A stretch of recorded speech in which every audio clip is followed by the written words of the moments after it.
Bacaan Kitab Suci, Renungan dan Doa, Rabu, tanggal 12 Januari tahun 2022. Pagi-pagi benar, waktu hari masih gelap. Ia bangun dan pergi keluar. Ia pergi ke tempat yang sunyi dan berdoa di sana. Pembacaan dari Injil Markus bab 1 ayat 29 sampai dengan 39. Sekeluarnya dari rumah ibadat itu, Yesus dengan Yakobus dan Yohanes pergi ke rumah Simon dan Andreas. Ibu mertua Simon terbaring karena sakit demam. Mereka segera memberitahukan keadaannya kepada Yesus. Ia pergi ke tempat perempuan itu, dan sambil memegang tangannya, ia membangunkan dia, lalu lenyaplah demamnya. Kemudian perempuan itu melayani mereka. Menjelang malam, sesudah matahari terbenam, dibawalah kepada Yesus semua orang yang menderita sakit dan yang kerasukan setan.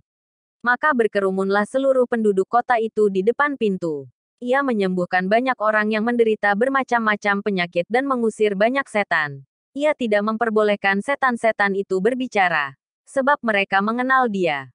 Pagi-pagi benar, waktu hari masih gelap, ia bangun dan pergi keluar. Ia pergi ke tempat yang sunyi dan berdoa di sana. Tetapi Simon dan kawan-kawan menyusul dia.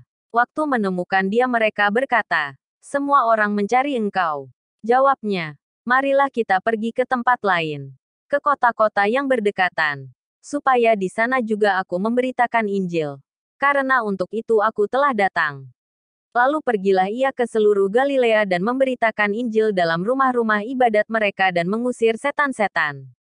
Demikianlah sabda Tuhan. Renungan. Dalam bacaan Injil hari ini, Yesus melanjutkan perjalanannya sambil memberitakan Injil dan menyembuhkan orang sakit.